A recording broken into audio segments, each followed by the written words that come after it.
MLC के चुनाव आ गए हैं, दैट इज़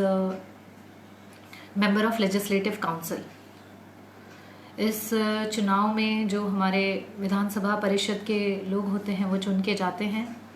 और हमारी सरकार जो निर्णय लेती है, जो बिल्स पास होते हैं, उनमें इनका भी बहुत बड़ा योगदान होता है और मेंबर्स डिसाइड करते हैं, अपने क्वेरीज़ को रखते हैं, जिसके बेसिस पे हमारे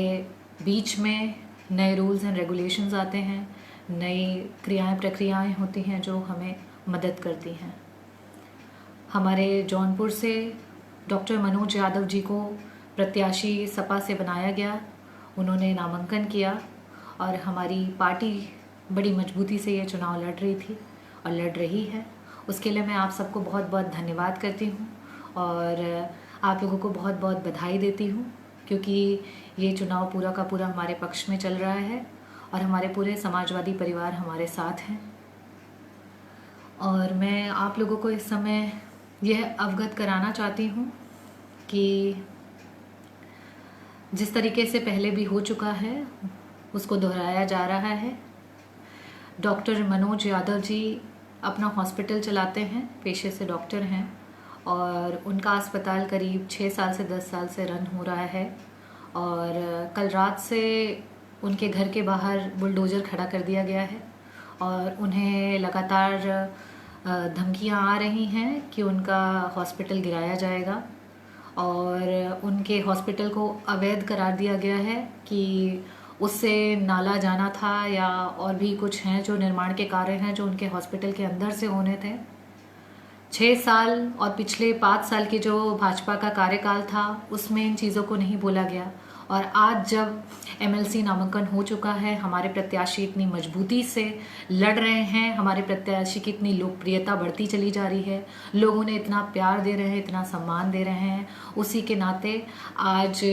जो सरकार है वो हमारे जो ब्यूरोक्रेट्स हैं उन पे दबाव बना रही है और उसका नतीजा ये है कि उनके घर पे बुलडोज़र खड़ा कर दिया गया है और उन्हें धमकी मिल रही है। उन्हें बोला जा रहा है कि उन्हें चुनाव नहीं लड़ना चाहिए।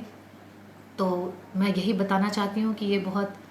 संघर्ष की घड़ी है हमारे लिए और मैं आप लोगों से यही कहना चाहती हूँ कि हमें इस लड़ाई में एक साथ, एकजुटता के साथ और मजबूती से रहना है।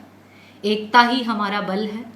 और मैं आप सबसे यही निवेदन करना चाहती हूँ, हमें इस एकता को बरकरार रखना है, हमें एक साथ रहना है और जहाँ एकता रहेगी कोई हमारा कुछ बिगाड़ नहीं पाएगा। आज ये कहा जा रहा है कि यूपी के जो स्कूल्स हैं उन्हें पीपीपी मॉडल पे कन्वर्ट करने की एक घोषणा आई है। पीपीपी का मतलब मैं आपको समझाती हूँ। दिस इज पब्लिक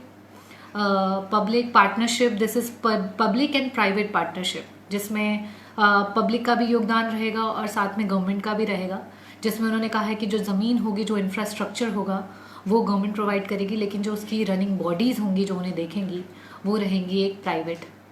तो मैं आपको बताना चाहती हूँ, हमारे बेसिकली ग्रामीण इलाके जो हैं और साथ में शहरी भी, ज़्यादातर जो हमें रोज़गार और ज़्यादातर जो हमें जॉब अपॉर्चुनिटीज़ मिलती हैं वो हमें टीचिंग जॉब के थ्रू मिलती हैं, चाहे वो माध्यमिक हो, इंटरमीडिएट हो या प्राइमरी विभाग में हो, प्राइमरी शिक्षा विभाग में। लेकिन जब ये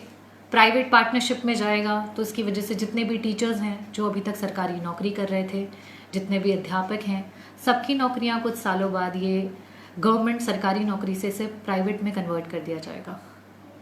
तो this is the first initiative, ये एक शुरुआत है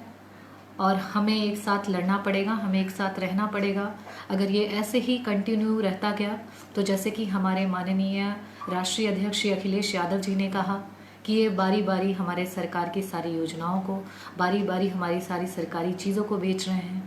तो ये अगर ऐसे ही रहता गया, आज इन्होंने हमारे सारे सरकारी अस्पतालों को टारगेट किया है, धीरे धीरे ये रेलवे विभाग को टारगेट करेंगे, उसके बाद एयरपोर्ट्स को टारगेट करेंगे और हमारी जहाँ भी जो भी सरकारी जॉब अपॉर्चुनिटीज़ थी उन सबको टारगेट करेंगे। आज जो हमारे प्रत्याशी डॉक्टर मनोज यादव के साथ हो रहा है, जो उनके घर पे जो कि 6 साल से प्रॉपर तरीके से संचालित उनका हॉस्पिटल है, उसमें कभी कुछ भी सरकार की तरफ से ये नहीं बताया गया गवर्नमेंट के थ्रू कि उसमें कुछ भी गलत कार्य है। और आज वो प्रत्याशी बनने के बाद उनके घर के बाहर बुलडोज़र खड़ा किया गया है और उनको धमकियां मिल रही हैं। तो आपको ये साक्षात उदाहरण दिख रहा है कि लोकतंत्र की हत्या हो रही है, हमारी आवाज़ों को दबाया जा रहा है। और मेरी आवाज़ इस समय सोशल मीडिया है, क्योंकि हमने कहीं मीडिया चैनल